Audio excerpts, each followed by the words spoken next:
Dear students, Assalamu alaikum and welcome to your social science class. Well, today we will go through a lesson inside our earth. It is the chapter number 2 of your book, Our Environment. आपकी जो geography है, geography की किताब 7वीं जमात के लिए our environment, उसका जो chapter number 2 है इनसाइड आवर अर्थ। तो आज हमारा यही मौजू है, यही टॉपिक है। तो आप ये किताब कंसल्ट करके आप देखिए कि inside our earth.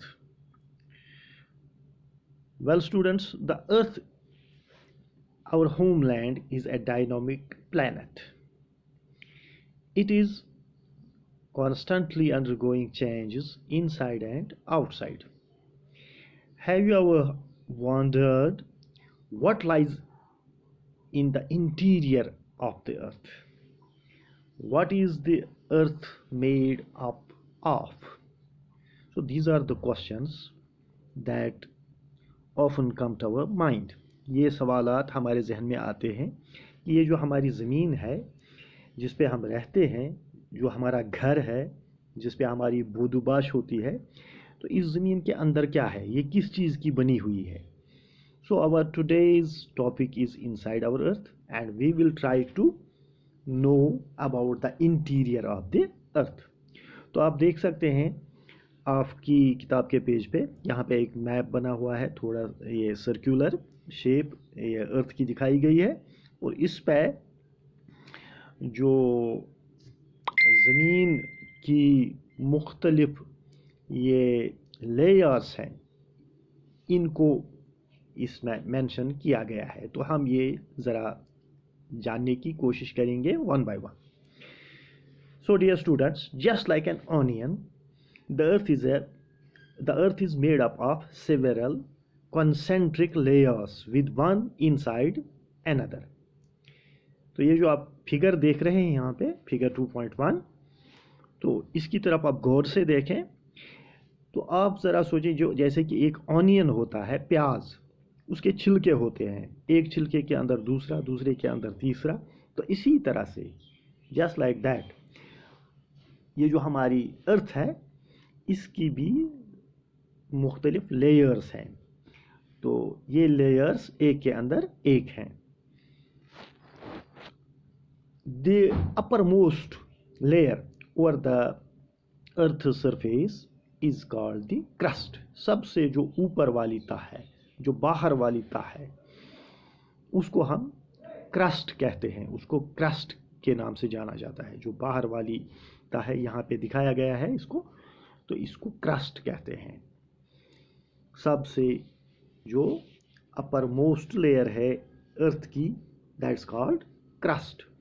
It is the thinnest of all the layers. जितनी भी लेयर्स हैं अर्थ की, उन सब में ये थिनेस्ट है, सबसे पतली। It is about 35 kilometre on the continental mosses and only 5 kilometre on the ocean floors. अब आप जानते हैं कि हमारी जो ज़मीन है इसके दो बड़े बड़े हिस्से हैं। एक है द डोमेन ऑफ अर्थ, दूसरा है डोमेन ऑफ वाटर, यानी ओशंस और कॉन्टिनेंट्स। तो ये जो कॉन्टिनेंट्स हैं, खुश्की का हिस्सा है, यहाँ पे जो अर्थ की जो क्रस्ट है इसकी थिकनेस 35 किलोमीटर्स तक है। It is about 35 kilometres thick at the continental masses and only about 5 kilometre on the ocean floors. Ocean floors पे इसकी थिकनेस, क्रस्ट की थिकनेस कितनी है? सिर्फ 5 kilometres. Okay, the main mineral constituents of the continental mass are silica and alumina. अब जो ये crust है, ये कॉन्टिनेंटल मास पे जो क्रस्ट बनी है, ये दो चीज़ों की बनी हुई है। इसमें सिलिका और एलुमिना, इन दो चीज़ों से ये मिलकर बनी है। So the continental mass of the crust is made up of silica and alumina. It is दस कॉल्ड सियाल। क्योंकि ये सिलिका और एल्यूमिना से बनी है, इसको इसलिए क्या कहा जाता है, सियाल, SiAl। Si is the symbol of silica and Al for alumina। तो इसको सियाल कहते हैं क्योंकि ये सिलिका और एल्यूमिना से बनी है। The organic crust mainly consists of silica and the ocean crust, sorry, the ocean crust है समंदर की सतह के नीचे वो जमीन का ये क्रस्ट है, लेयर है, क्रस्ट है, सिर्फ जिसकी थिकनेस 5 किलोमीटर है। तो वो किस चीज़ की बनी हुई है, सिलिका और मैग्नीशियम की, वो सिलिका और मैग्नीशियम की बनी हुई है। The ocean crust consists of silica and magnesium, so it is therefore called सीमा। तो उसको सीमा कहा जाता है, Si for silica and Ma for magnesium. तो कॉन्टिनेंटल क्रस्ट को कहा जाता है सियाल और ओशन क्रस्ट जो है उसको कहते हैं sima. Okay, just beneath the crust is the mantle. अब ये जो क्रस्ट है इसके बिल्कुल नीचे दूसरी तह ज़मीन की शुरू होती है, सेकंड लेयर होती है शुरू, उसको मैंटल कहते हैं। क्या कहते हैं, मैंटल। तो ये जो मैंटल है ये बहुत गहराई तक चली गई है, ये दूसरी तह बहुत थिक है और बहुत गहराई तक ये चली गई है ज़मीन में। It goes up to the depth of 2900 kilometres, 2900 kilometre तक बिलो द क्रस्ट। क्रस्ट के नीचे 2900 किलोमीटर तक जो दूसरी तह है ज़मीन की उसको मैंटल कहते हैं। ओके, सो पहली तह जो है आउटर मोस्ट या अपर मोस्ट जो ज़मीन की लेयर है उसको क्रस्ट कहते हैं, और उसके अंदर जो दूसरी तह है सेकंड लेयर है उसको हम मैंटल कहते हैं।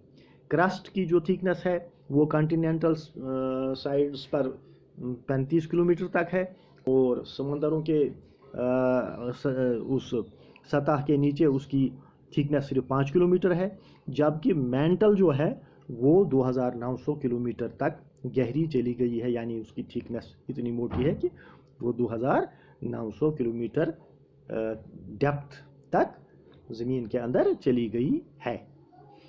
तो यहाँ आप ये फिगर 2.2 है, इसमें आप ये भी देख सकते हैं कि कॉन्टिनेंटल क्रस्ट जो होती है और कॉन्टिनेंट जो होते हैं इस पे पहाड़ होते हैं और ये थिक होती है 35 किलोमीटर तक, और जो ओशंस होती हैं उनकी डेप्थ बहुत होती है, तो इसलिए वहाँ पे जो ओशन क्रस्ट है वो पतली होती है ज़्यादा, तो उसकी थिकनेस सिर्फ 5 किलोमीटर तक ही होती है ज़्यादा से ज़्यादा।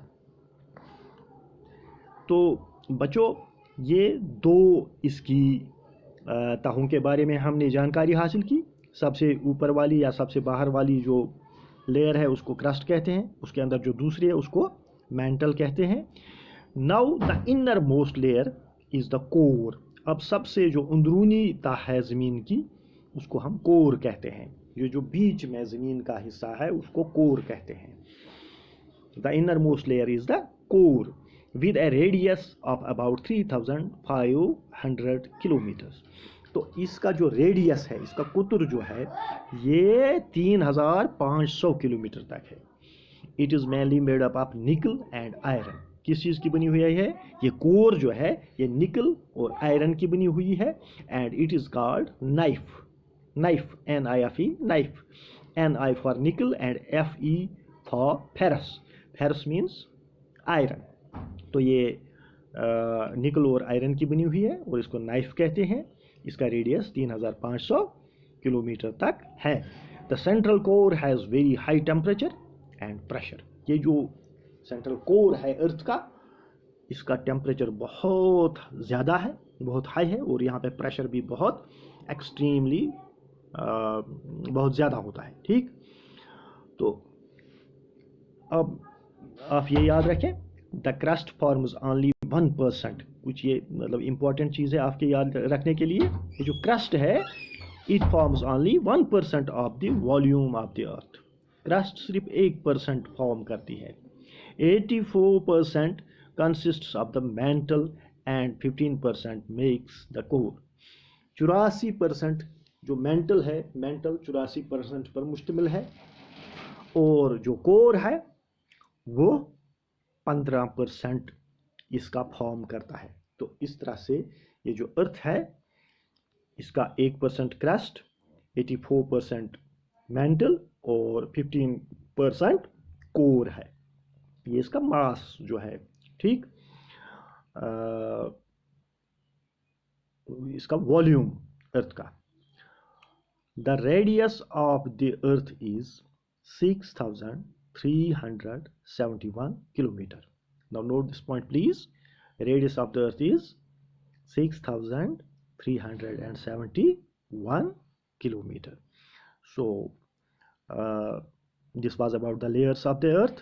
I hope you understand it and enjoy it, and I hope you will note all these important things in your notebook for future reference. Thank you very much and goodbye.